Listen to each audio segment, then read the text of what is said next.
Hello everybody, मैं हूं doctor नवीन और आज हम पढ़ेंगे टॉपिक जो है PIH, प्रेगनेंसी इंड्यूस्ड हाइपरटेंशन।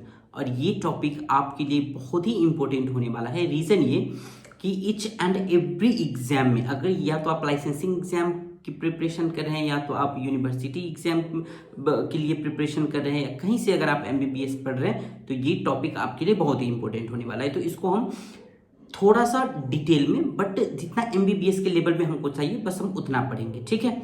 और चलिए हम स्टार्ट करते हैं अपना टॉपिक जो है PIH, प्रेगनेंसी इंड्यूस्ड हाइपरटेंशन। तो पहले PIH जानने से पहले आपको याद रखना होगा कि हाइपरटेंशन क्या है। तो ये बहुत ही कॉमन है कि सर हाइपरटेंशन तो हमको ऑलरेडी पता है क्या है हाइपरटेंशन, है ना। सो हाइपरटेंशन का मतलब क्या होता है कि इंक्रीज ऑफ ब्लड प्रेशर, है ना, इंक्रीज ऑफ ब्लड प्रेशर।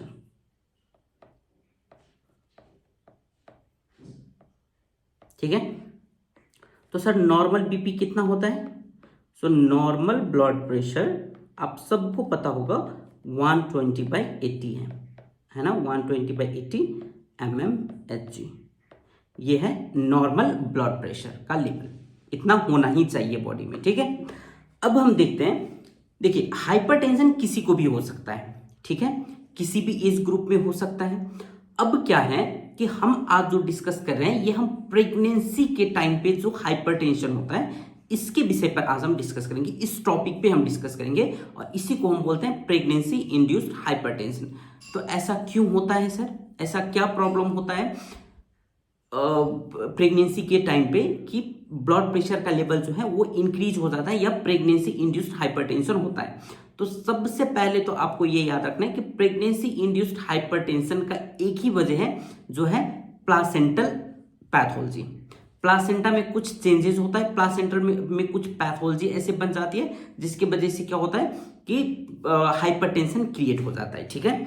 तो इससे पहले ये हम और भी डिटेल में जब पैथोफिजियोलॉजी पढ़ेंगे वहां पर हम देखेंगे, बट पहले हम देख लेते हैं hypertension in pregnancy. Hypertension in pregnancy, तो क्या होगा ये हाइपरटेंशन इन प्रेगनेंसी सर? तो पहले तो ये कि अगर blood pressure more than 140/90, more than 140/90 mmHg है, तो हम इसको क्या मानेंगे कि ये पेशेंट को या ये फीमेल को क्या है, हाइपरटेंशन है। बट इसके लिए भी एक चीज आपको याद रखना है, जैसे कि पेशेंट आपके पास अभी आया है ना, फॉर एग्जांपल अभी 10 बजे आपके पास पेशेंट आया, ठीक है, आपने ब्लड प्रेशर चेक किया तो कितना आया, 140/90 mmHg आ गया, ठीक है। आप वेट करेंगे 4 आवर्स, ठीक है, आप कितने आवर्स वेट करेंगे, 4 आवर्स आप वेट करेंगे और 4 आवर्स के बाद आप फिर से ब्लड प्रेशर चेक करेंगे, है ना, अगेन रिपीट बीपी, है ना। आप फिर से क्या करेंगे, ब्लड प्रेशर चेक करेंगे और अगर फिर से 140/90 आ रहा है या इसके करीब अगर हमको ब्लड प्रेशर की वैल्यू आ रही है ना, 140/90, तो हम कंफर्म करेंगे कि ये क्या है, प्रेगनेंसी इंड्यूस्ड हाइपरटेंशन है।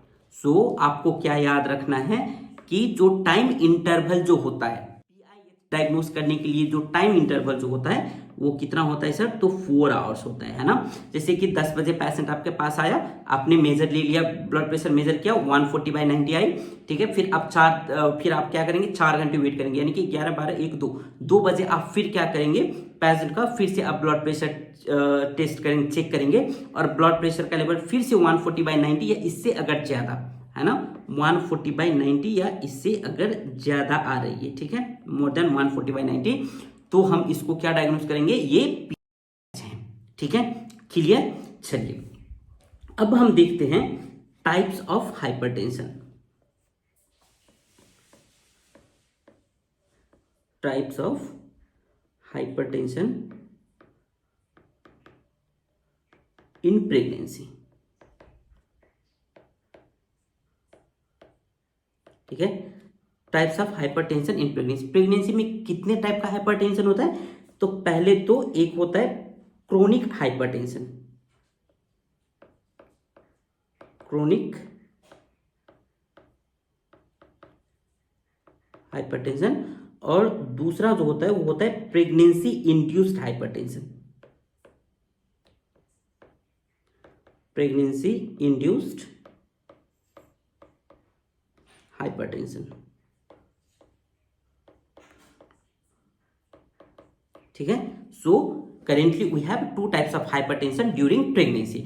एक तो क्रोनिक हाइपरटेंशन हो गया, दूसरा प्रेगनेंसी इंड्यूस्ड हाइपरटेंशन हो गया। अब हम इसको समझने की कोशिश करते हैं कि क्या है क्रोनिक हाइपरटेंशन और क्या है प्रेगनेंसी इंड्यूस्ड हाइपरटेंशन। तो पहले नंबर 1 इज क्रोनिक हाइपरटेंशन। देखिए फॉर एग्जाम्पल यहां पर आपके पास 28 ईयर्स की फीमेल आई आपके क्लिनिक में, ठीक है, आपके हॉस्पिटल में, और वो पेशेंट आपको बोल रही है, यानी कि वो फीमेल आपको बोल रही है कि डॉक्टर मुझे पहले से प्रॉब्लम था ब्लड प्रेशर का, हाइपरटेंशन का प्रॉब्लम मुझे पहले से है, अभी मैं कंसीव कर गया हूं, ठीक है, अभी मैं कंसीव किया हूं, तो अब हम आगे क्या ट्रीटमेंट कर सकते हैं। यानी कि पहले से ही पेशेंट को कंसीव होने से पहले से ही क्या है, पेशेंट को हाइपरटेंशन की प्रॉब्लम है।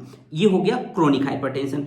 एक होता है प्रेगनेंसी इंड्यूस्ड हाइपरटेंशन। अब नाम से ही हम समझ सकते हैं कि प्रेगनेंसी की वजह से ये हाइपरटेंशन हुआ है, यानी कि पहले से सेम फिर से 28 ईयर्स की पेशेंट आपके पास आई और उसको कोई भी प्रॉब्लम नहीं था, पहले हाइपरटेंशन का कोई भी कंप्लेन नहीं था, कुछ भी नहीं था, बट अब वो क्या बोल रही है कि डॉक्टर मैं अभी 20 वीक्स या 25 वीक्स या 28 वीक्स में प्रेग्नेंट हूं, बट मुझे अभी ब्लड प्रेशर की प्रॉब्लम हो रही है, या वो कुछ साइन सिम्टम्स ऐसे बताएंगे जिससे आपको पता चलेगा कि ये PIH है।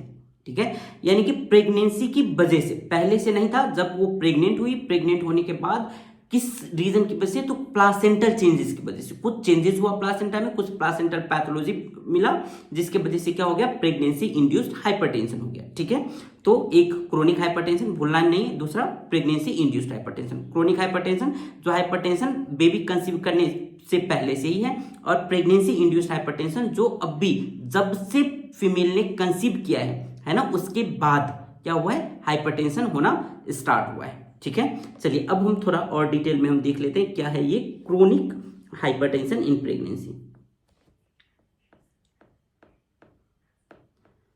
Chronic hypertension in pregnancy.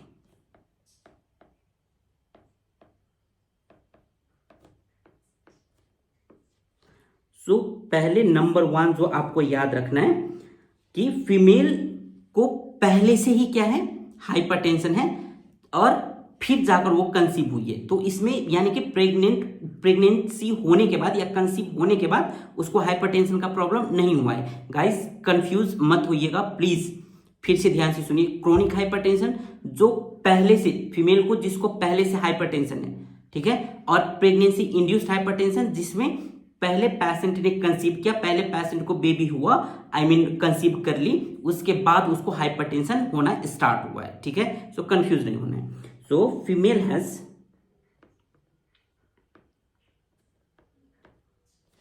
Has hypertension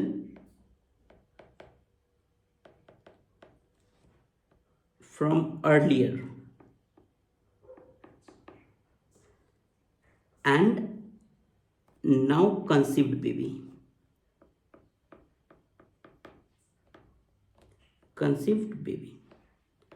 ठीक है, क्लियर।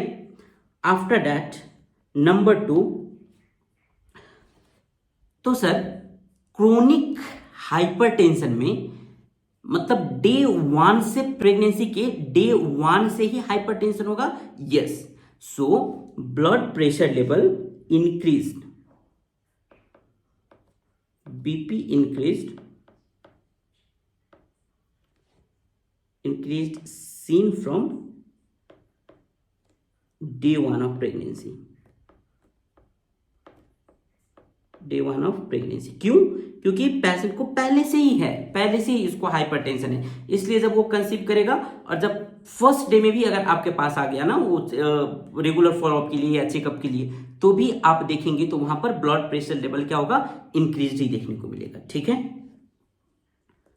तो ब्लड प्रेशर का लेवल कब इंक्रीज होता है इसमें? आफ्टर 20 वीक्स और बिफोर 20 वीक्स। तो क्रोनिक हाइपरटेंशन में ब्लड प्रेशर का लेवल आपको इंक्रीज, जैसे कि मैंने बताया कि डे 1 से ही देखने को मिलेगा। सो बिफोर 20 वीक्स, यानी कि बिफोर 20 वीक्स से पहले पहले भी हमको ब्लड प्रेशर लेवल देखने को हाई देखने को मिलेगा। So BP level, blood pressure level increased seen before 20 weeks, seen before 20 weeks। ठीक है, बिफोर 20 वीक्स ऑफ प्रेगनेंसी कर देते हैं इसको और समझने में आसानी होगी। बिफोर 20 वीक्स ऑफ प्रेगनेंसी, ठीक है। और एक चीज और क्या याद रखना है कि जब भी ब्लड प्रेशर यानी कि क्रोनिक हाइपरटेंशन है किसी भी फीमेल को, तो क्या होगा कि जब पेशेंट जब डिलीवर कर जाएंगी, जब बेबी हो जाएगा यानी कि डिलीवर हो जाएगा, उसके कुछ हफ्ते बाद नॉर्मल हो जाना चाहिए प्रेगनेंसी इंड्यूस्ड हाइपरटेंशन में। बट यहां पर क्रोनिक हाइपरटेंशन में क्या होता है कि ये जब डिलीवर हो जाएगा बेबी तो भी नॉर्मल नहीं होगा। ठीक है, सो कितने वीक के बाद? तो एटलीस्ट 12 वीक्स के बाद। यानी कि प्रेगनेंसी इंड्यूस्ड हाइपरटेंशन में क्या होता है कि प्रेगनेंसी की वजह से हाइपरटेंशन हुआ और जब बेबी डिलीवर हो गया तो 12 वीक्स के विदिन 12 वीक्स में क्या हो जाता है कि ब्लड प्रेशर का लेवल यानी कि हाइपरटेंशन खत्म हो जाता है, यानी blood pressure level normal level में आ जाता है। बट क्रोनिक हाइपरटेंशन में ऐसा नहीं होता। क्रोनिक हाइपरटेंशन में ब्लड प्रेशर का लेवल जो है वो 12 वीक के बाद तक भी इंक्रीज ही रहेगा। ठीक है, so BP doesn't come back to normal, BP doesn't come back to normal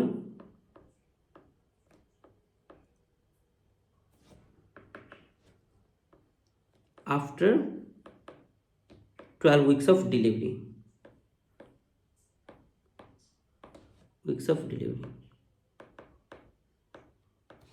ठीक है, ठीक है, क्लियर। अब हम देख लेते हैं chronic hypertension super impose pre eclampsia, यानी कि ये क्या होगा। तो सर पहले तो आपको इसमें ये देखना होगा कि chronic hypertension pre eclampsia cause कर सकती है क्या? जी बिल्कुल कॉज कर सकती है। अब हम देख लेते हैं इसको। क्रोनिक हाइपरटेंशन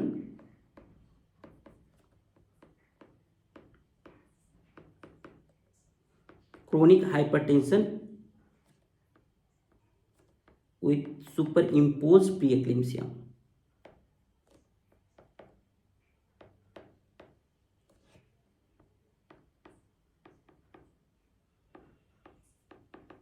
अब क्या हो सकता है, ये क्रोनिक हाइपरटेंशन ना प्री एक्लेम्सिया को इंपोज कर सकता है। तो इसके लिए आपको क्या चीज याद रखना है? इसके लिए आपको 3 चीज याद रखना है ना।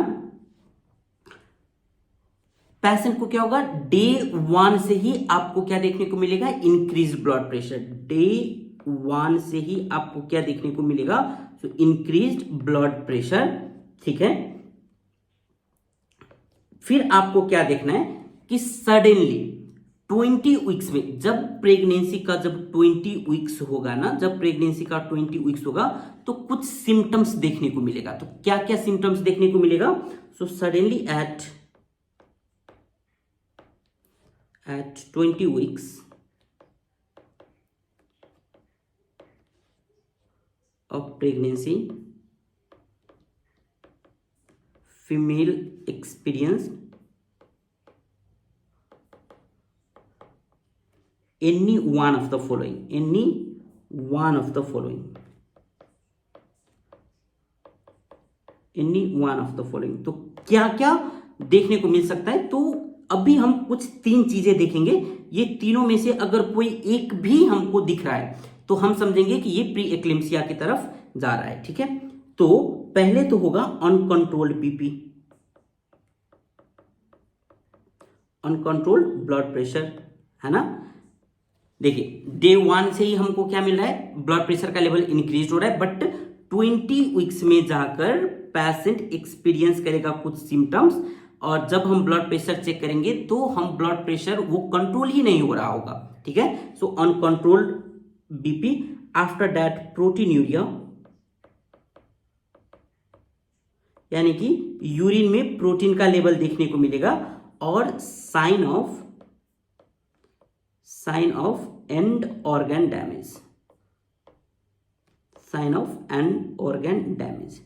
ये तीनों में से अगर कोई एक हमको देखने को मिल रहा, ठीक है, बट कब, तो 20 वीक्स में, 20 वीक्स ऑफ प्रेगनेंसी में, तो हम इसको हम क्या समझेंगे कि पेशेंट को क्रोनिक हाइपरटेंशन तो था ही, बट अब ये क्या हो रहा है, ये प्री एक्लेम्पसिया में कन्वर्ट हो रहा है। ठीक है, अब ये प्री एक्लेम्पसिया क्या है, ये अभी हम पढ़ेंगे थोड़ी देर में। ठीक है, क्लियर। चलिए अब हम देख लेते हैं pregnancy induced hypertension.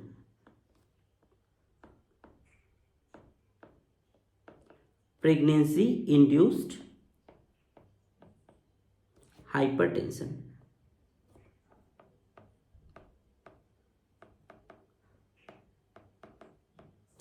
Pregnancy induced hypertension का मतलब क्या हुआ, तो सर हमने पहले ही पढ़ा था कि जिस भी फीमेल को आफ्टर 20 वीक्स डिलीवरी कंसीव जब हुआ, और कंसीव करने के 20 वीक्स के बाद अगर ब्लड प्रेशर इंक्रीज हो जाए तो इसको हम बोलते हैं प्रेगनेंसी इंड्यूस्ड हाइपरटेंशन। यानी कि प्रेगनेंसी के वजह से क्या हुआ है, ब्लड प्रेशर का लेवल इंक्रीज हुआ है। तो प्रेगनेंसी में क्यों होता है सर, तो याद रखना है प्लासेंटल चेंजेस की वजह से, और something there is problem in placenta. ठीक है, कुछ प्रॉब्लम है ही प्लासेंटा में, जिसके वजह से क्या हो रहा है, हमको देखने को मिल रहा है यहाँ पे प्रेगनेंसी इंड्यूस्ड हाइपरटेंशन। वो अभी हम पैथोफिजियोलॉजी में हम पढ़ेंगे। तो पहले हम देख लेते हैं क्या होता है ये pregnancy induced hypertension. So increases of blood pressure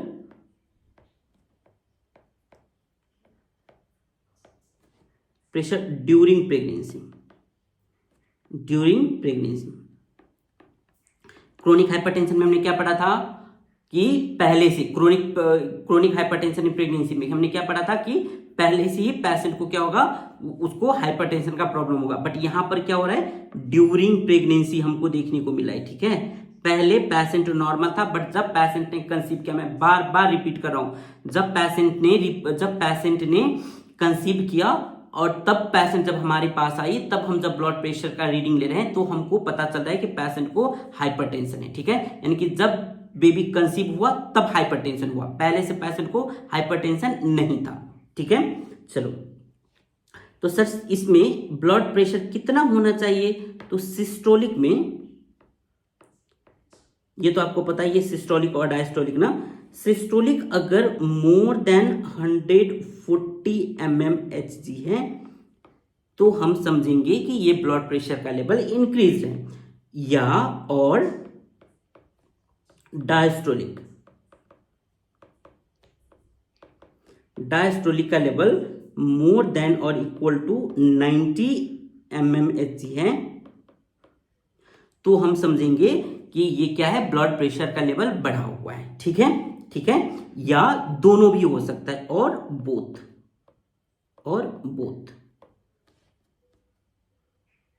increases. ठीक है, यानी कि या तो ब्लड प्रेशर में क्या होगा, सिस्टोलिक का लेवल मोर देन 140 mmHg होगा और more than equal to 140 mmHg होगा, और डायस्टोलिक में क्या होगा, मोर देन और इक्वल टू 90 mmHg है, तो फिर हम समझेंगे कि पेशेंट को क्या है, प्रेगनेंसी इंड्यूस्ड हाइपरटेंशन है, अगर पहले से हिस्ट्री नहीं है तो। या तो सिस्टोलिक और डायस्टोलिक दोनों इंक्रीज हुआ रह सकता है। सिस्टोलिक भी अगर इंक्रीज है तो भी हम मानेंगे ये PIH है, डायस्टोलिक अगर इंक्रीज है तो भी हम मानेंगे ये PIH है, ये दोनों इंक्रीज है तो डेफिनेटली ये PIH हो ही गया। ठीक है, बट PIH डायग्नोस करने के लिए मैंने क्या बोला था आपको, यानी कि प्रेगनेंसी इंड्यूस्ड हाइपरटेंशन के लिए कि एटलीस्ट 4 आवर के गैप में आप 2 बार ब्लड प्रेशर चेक करेंगे और फिर आप कंफर्म करेंगे कि ये प्रेगनेंसी इंड्यूस्ड हाइपरटेंशन है या नहीं। ठीक है, क्लियर। चलिए अब एक और चीज देख लेते हैं हम, इसमें आपको समझना क्या जरूरी है इसमें, अगर कोई भी female, if female is coming to your clinic with blood pressure blood pressure more than 160 by 110, more than 160 by 110 mmHg। ठीक है, अब ये कंडीशन आपको याद रखना है। अगर आपके क्लिनिक में पेशेंट आ रही है, फीमेल आ रही है, ब्लड प्रेशर कितना मोर देन 160 बाय 110 mmHg लेकर, यानी कि पेशेंट आई आपके क्लिनिक में या आपके हॉस्पिटल में, और आप जब ब्लड प्रेशर का लेवल चेक कर रहे हैं तो आपको कितना मिल रहा है, 110 बाय 160 आपको देखने को मिल रहा है। तो इस कंडीशन में हम 4 आवर्स के लिए वेट नहीं करेंगे। फिर से हम बता रहे हैं, अगर 140 बाय 90 है, मोर देन 140 बाय 90 है, हम वेट कर सकते हैं। बट अगर मोर देन 160 बाय 110 mmHg है तो हम 4 आवर्स तक हम वेट नहीं करेंगे। हम कितने टाइम वेट करेंगे, 15 मिनट्स। 15 मिनट्स में हम फिर से blood pressure again measure blood pressure. ठीक है, 15 मिनट में हम फिर से ब्लड प्रेशर मेजर करेंगे, और अगर सेम हमको 160 बाय 110 आ रहा है या इसके लेवल पे अगर आ रहा है तो हम क्या करेंगे, हम ट्रीटमेंट इमीडिएटली हम स्टार्ट करेंगे। ठीक है, ठीक है, क्लियर। सो रिपीट बीपी, अगर अगेन मेजर बीपी कितने मिनट पे, 15 मिनट पे, and start treatment,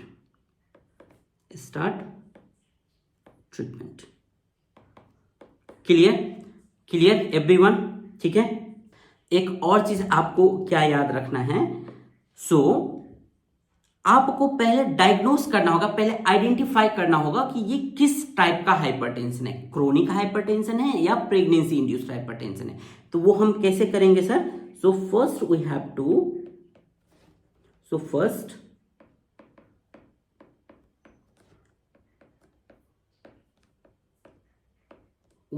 to identify which type of hypertension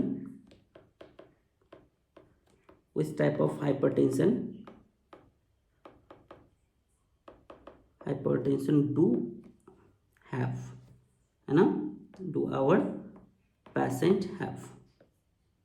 पहले तो आपको ये आइडेंटिफाई करना होगा, और ये आइडेंटिफाई आप कैसे करेंगे, तो इसके लिए पहले हम देख लेते हैं प्रेगनेंसी इंड्यूस्ड हाइपरटेंशन का, है ना।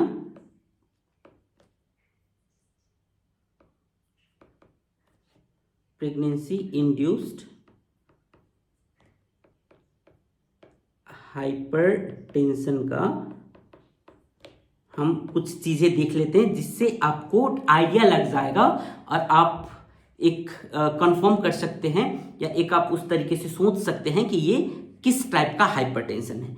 तो पहले तो जब भी फीमेल आपके क्लिनिक में आएंगे तो आप पूछेंगे, ऑब्वियसली पहले आप हिस्ट्री लेंगे, और आप हिस्ट्री लेकर आप पूछेंगे कि मैम पहले से आपको हाइपरटेंशन है, पहले से आपको ब्लड प्रेशर का प्रॉब्लम है, या पहले नॉर्मल था अभी ये प्रॉब्लम शुरू हुआ है। तो वो बोलेंगे नहीं, पहले मैं नॉर्मल थी, अभी जब से मुझे प्रेगनेंसी हुआ है, जब से मैं कंसीव करी हूँ, उसके बाद से मुझे ये प्रॉब्लम हुआ है। तो ये एक आपके लिए एक क्राइटेरिया हो जाएगा, ये आपके लिए एक डायग्नोसिस करने का एक क्लू मिल जाएगा कि ये प्रेगनेंसी इंड्यूस्ड हाइपरटेंशन है। ठीक है, so female was normal before pregnancy, female was normal before pregnancy.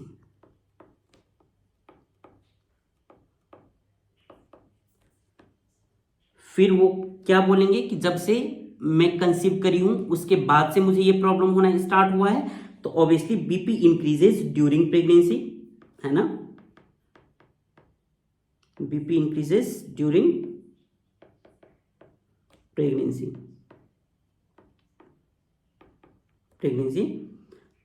But why, क्यों हो रहा है ये, क्यों ब्लड प्रेशर इंक्रीज हो रहा है ड्यूरिंग प्रेगनेंसी, ड्यू टू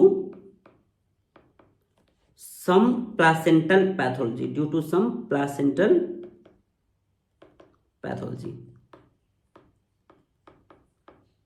और ये आपका क्वेश्चन हो सकता है, तो आपको ये याद रखना है, why there is PIH, pregnancy induced hypertension, then the reason is due to some placental pathology. ठीक है, तो ये आपका क्वेश्चन हो सकता है।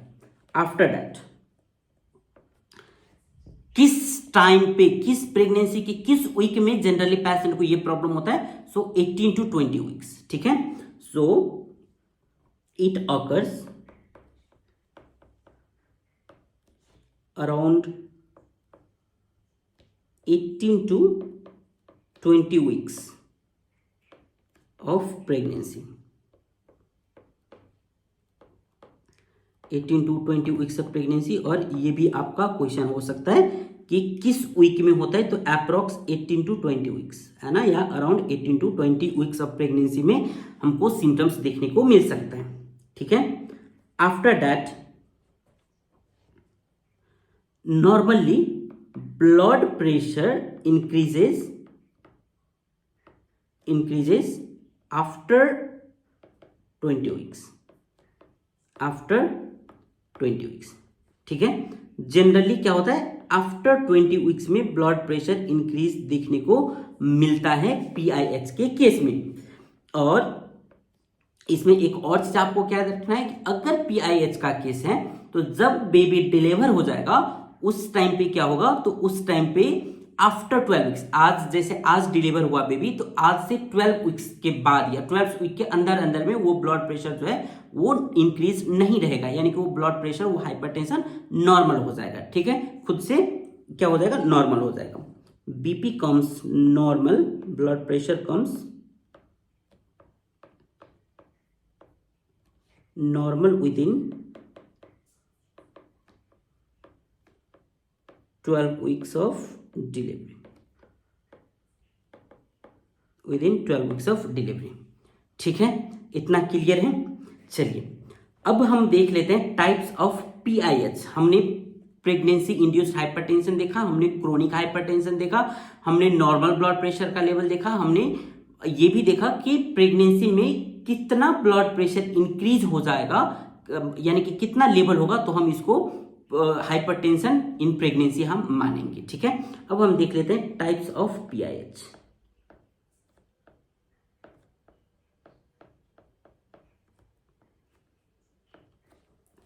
Types of PIH। अब PIH के लिए we have 2 types. Number 1 is gestational hypertension, gestational hypertension, and number 2 is preeclampsia, preeclampsia। so PIH कितने टाइप्स का है, 2 types, that is gestational hypertension and preeclampsia. ठीक है, अब हम देखते हैं जेस्टेशनल हाइपरटेंशन क्या होता है। First, gestational hypertension.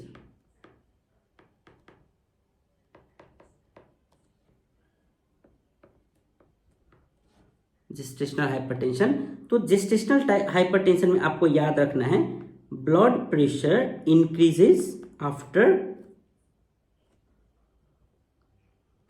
20 weeks of pregnancy, 20 weeks of pregnancy, है ना, and BP comes normal, BP comes normal within 12 weeks of delivery, within 12 weeks of delivery। ठीक है, ये हमने पहले भी ऑलरेडी पढ़ चुका है। और यहां पे जेस्टेशनल हाइपरटेंशन में क्या होगा, मेन जो याद रखने वाली चीज है, यहां पर जब आप प्रोटीन यूरिया का, यानी कि यूरिन में जब प्रोटीन का लेवल जब आप चेक करेंगे तो यहां पर एब्सेंट होगा, यानी कि प्रोटीन यूरिया एब्सेंट।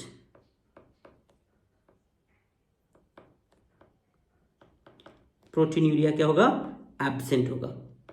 एंड ये आपको याद रखना है कि जेस्टेशनल हाइपरटेंशन में प्रोटीन यूरिया क्या होगा सर, एब्सेंट होगा। ठीक है, और यहां पे एक और चीज क्या याद रखना है कि sign of end organ damage, sign of end organ damage ये भी क्या होगा, एब्सेंट होगा। यानी कि यहाँ पे एंड ऑर्गन डैमेज का भी क्या होगा, चांस नहीं होगा।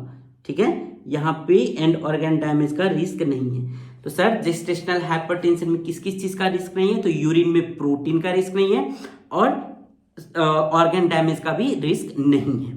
ठीक है, अब हम देखते हैं number 2, that is pre eclampsia.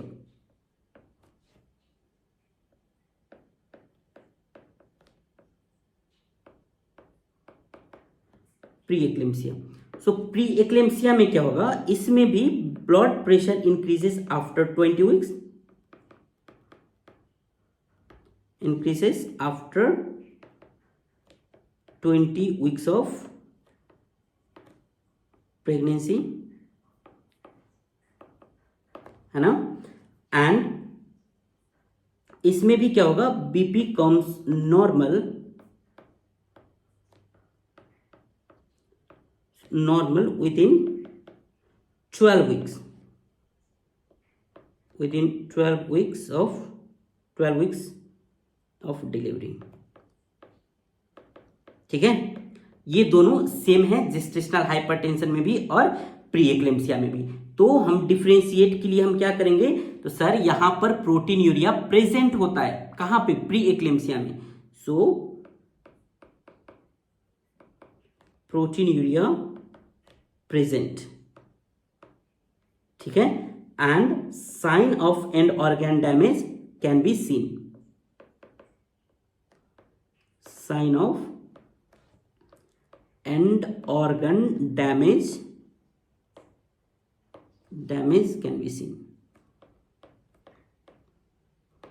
can be seen।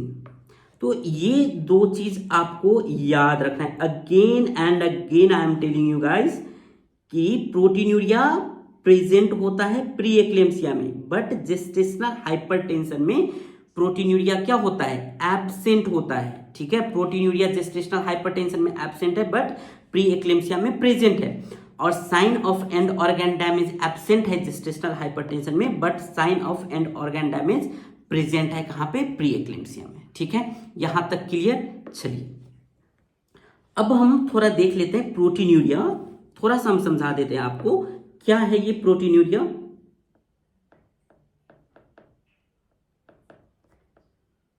Protein urea, so simple, very simple, अगर यूरिन में प्रोटीन का लेवल अगर प्रेजेंट है तो वो है प्रोटीन यूरिया। ठीक है, so presence of protein in urine. ठीक है, तो सर हम कैसे हम टेस्ट करेंगे, how we are going to test that protein is present in urine or not. ठीक है, कैसे हम टेस्ट करेंगे, तो इसके लिए हमारे पास है टेस्ट जिसका नाम है डिपस्टिक टेस्ट। डिपस्टिक टेस्ट, और ये आपको याद रखना है, जो भी मैं येलो कलर से मार्क कर रहा हूं वो आप चाहकर भी नहीं भूल सकते। ठीक है, डिपस्टिक टेस्ट। और डिपस्टिक टेस्ट में हमको क्या देखने को मिलेगा, तो डिपस्टिक टेस्ट में हमको देखने को मिलेगा मोर देन और equal to protein urea,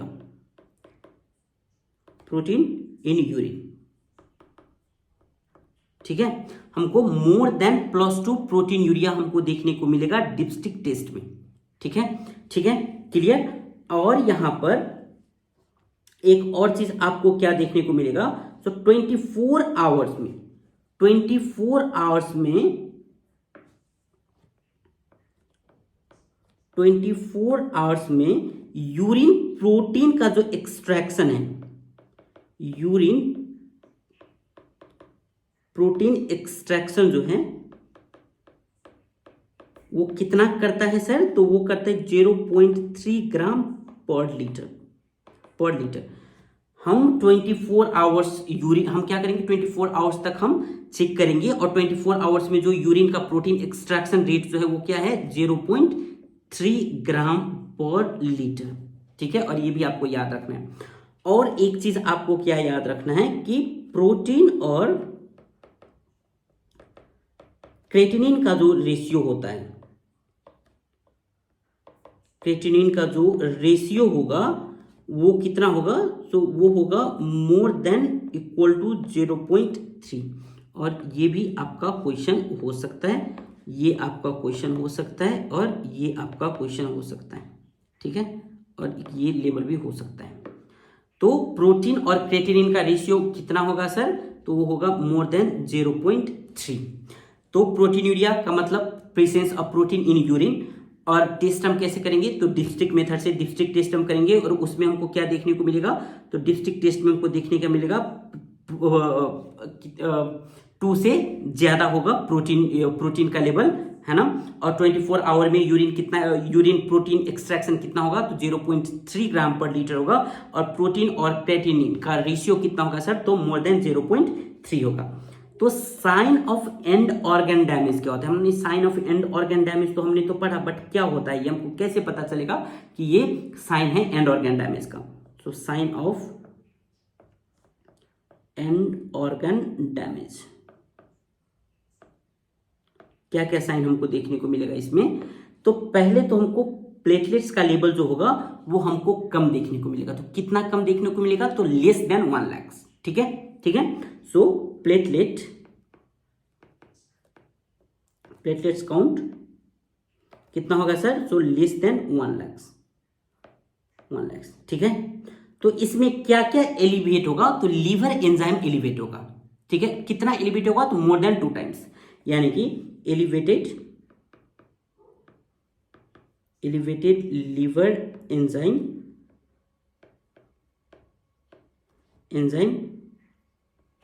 more than 2 times,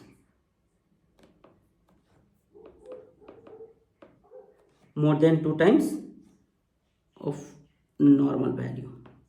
normal value से कितना, मोर देन 2 टाइम्स। और ये आपको याद रखना है, ठीक है, more than 2 times, normal value से मोर देन 2 टाइम्स क्या होगा, लीवर एंजाइम का लेवल एलिवेट हो जाएगा, ठीक है। उसके बाद आपको क्या देखने को मिलेगा, उसके बाद सर हमको देखने को मिलेगा विजुअल डिस्टर्बेंसेस, यानी कि पेशेंट को साइटनेस में भी प्रॉब्लम होगा, देखने में भी प्रॉब्लम होगा, विजुअल डिस्टर्बेंस, ठीक है। साथ ही साथ हमको पल्मोनरी एडिमा भी देखने को मिलेगा, पल्मोनरी एडिमा देखने को मिलेगा। और हमको क्या देखने को मिलेगा, तो सीरम क्रेटिनिन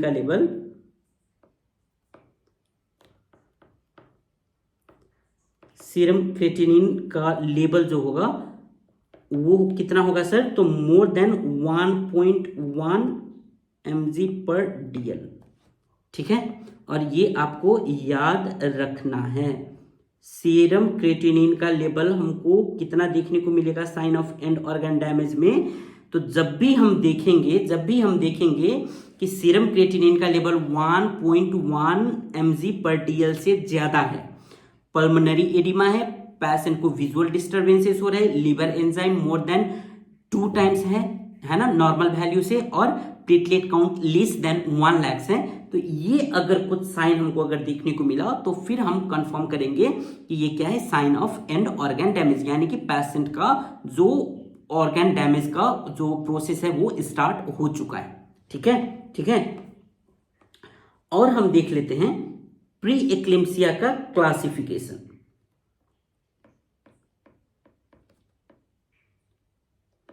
प्री एक्लेम्सिया का classification,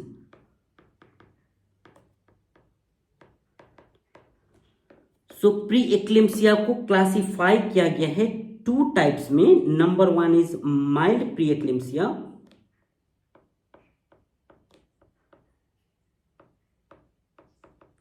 and number 2 is severe preeclampsia.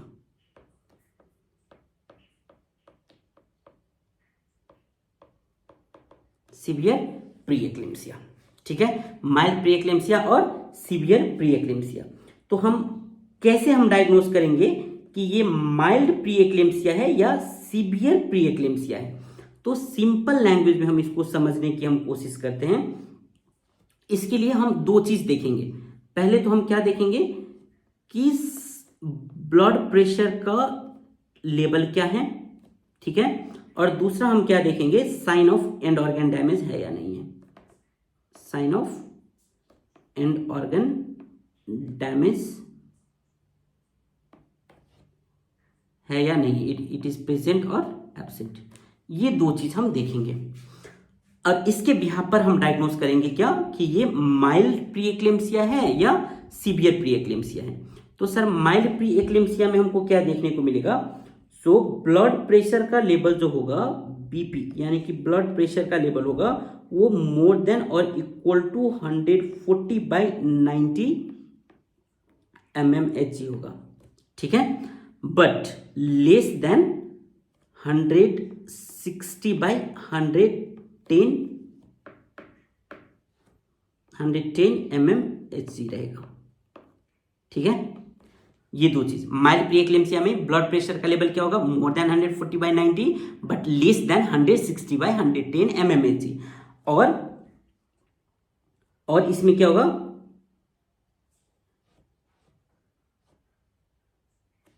अब हम देखते हैं सीवियर प्री एक्लेम्सिया का। तो सीवियर प्री एक्लेम्सिया में क्या होगा सर, तो सीवियर प्री एक्लेम्सिया में जो ब्लड प्रेशर का जो लेवल होगा, ब्लड प्रेशर का लेवल होगा वो मोर देन और इक्वल टू 160/110 mmHg होगा, ठीक है। और प्री एक्लेम्सिया सीवियर फीचर्स के साथ होगा, pre eclampsia with severe features, ठीक है, ठीक है। और यहां पर सीवियर फीचर होगा नहीं, सीवियर फीचर एब्सेंट, यानी कि ऐसा कोई भी सीवियर फीचर्स नहीं होगा यहां पे।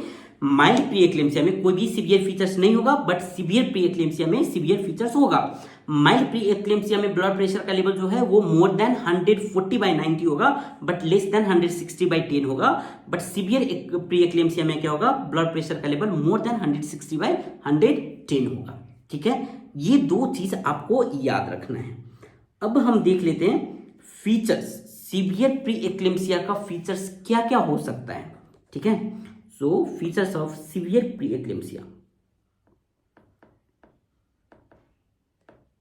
Features of severe pre eclampsia.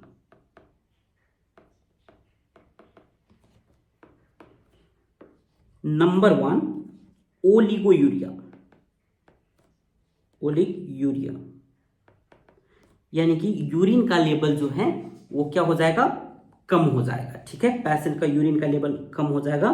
और जब हम बेबी का जब हम बायोफिजिकल प्रोफाइल जब हम चेक करेंगे तो हमको लगेगा कि बेबी टाइम के अकॉर्डिंग ग्रो नहीं हो रहा है, यानी कि IUGR intra uterine growth restriction, ठीक है। और प्रोटीन का लेवल जो है यूरिन में है ना, प्रोटीन यूरिया हमको मोर देन 5 ग्राम पर डेसीलीटर हमको देखने को मिलेगा, ठीक है। ये कुछ चीजें हैं, तो हमको क्या समझ जाना चाहिए कि ये सीवियर प्री एक्लेम्सिया है, यानी कि सीवियर प्री एक्लेम्सिया का फीचर्स हैं। और जब सीवियर प्री एक्लेम्सिया होगा ना, so severe preeclampsia can leads to important, guys मैं ये रेड से लिख रहा हूं, severe pre eclampsia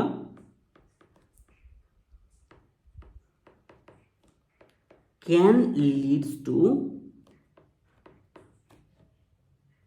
eclampsia, eclampsia and दूसरा जो होता है वो होता है हेल्प सिंड्रोम, हेल्प सिंड्रोम। और ये आपको एकदम याद रखना है, ठीक है। सीवियर प्री एक्लेम्सिया क्या कॉज कर सकती है, तो सीवियर प्री एक्लेम्सिया कॉज कर सकती है। और ये एक्लेम्सिया क्या होता है तो सिंपल हम अभी बता देते हैं, आगे हम और भी डिस्कस करेंगे। तो एक्लेम्सिया का मतलब होता है कि ब्लड प्रेशर का लेवल ऑब्वियसली इंक्रीज होगा, प्लस यहां पर क्या होगा, सीजर होगा, पेशेंट को क्या आएगा, सीजर आएगा। और किस टाइप का सीजर आएगा सर, तो जनरलाइज टोनिक क्लोनिक सीजर आएगा, जनरलाइज टोनिक क्लोनिक सीजर। ठीक है, अभी के लिए बस इतना याद रखिए और बाकी हम एक्लेम्सिया में हम अभी पढ़ेंगे। ठीक है, अभी हम कुछ देर में पढ़ेंगे या आपके इस वीडियो के सेकेंड पार्ट में हो सकता है। और दूसरा क्या होगा, तो दूसरा होगा हेल्प सिंड्रोम। दूसरा होगा हेल्प सिंड्रोम। ठीक है, तो सीवियर प्री एक्लेम्सिया के लिए क्या याद रखना है, पेशेंट को ओलिगोयूरिया हो सकता है, आईयूजीआर हो सकता है और प्रोटीन का जो लेवल है वो मोर देन 5 ग्राम पर डेसीलीटर हो सकता है। अगर ये तीनों प्रेजेंट है या तीनों में से कोई दो या एक प्रेजेंट है तो हम इसको डायग्नोज करेंगे कि सीवियर प्री एक्लेम्सिया है। और सीवियर प्री एक्लेम्सिया क्या कॉज कर सकती है, तो ये कॉज कर सकती है eclampsia and HELLP syndrome. Eclampsia क्या होता है, एक्लेम्सिया में क्या होता है, ब्लड प्रेशर का लेवल इंक्रीज तो होता ही है, प्लस वहां पर पेशेंट को क्या होता है, तो पेशेंट को सीजर भी आता है। ठीक है, जो हम बोलते हैं ना झटका आ रहा है पेशेंट को, ऐसे झटका टाइप का भी आएगा। और किस टाइप का सीजर आएगा, तो ये आपका क्वेश्चन हो सकता है गाइस, किस टाइप का सीजर आ सकता है, तो वो होगा जनरलाइज्ड टोनिक क्लोनिक सीजर। ठीक है, ठीक है, अभी के लिए हम पार्ट 1 में इतना देखते हैं। पार्ट 2 में हम और भी डिटेल्स देखेंगे, पैथोफिजियोलॉजी से लेकर एवरीथिंग हम देखेंगे। ठीक है, और पार्ट 3 में हम मैनेजमेंट देखेंगे। तो guys please follow this doctor city and देखते रहिए गायनेकोलॉजी का कंप्लीट सीरीज, क्योंकि हम मेंस्ट्रुअल साइकिल से लेकर कंप्लीटली जितने एक एमबीबीएस स्टूडेंट को और एफएमजी एग्जाम में या कोई भी मेडिकल एग्जामिनेशन प्रिपरेशन के लिए जितना भी नॉलेज एक मेडिकल स्टूडेंट को होना चाहिए वो सब हम इस सीरीज में हम देने की कोशिश कर रहे हैं। Thank you so much.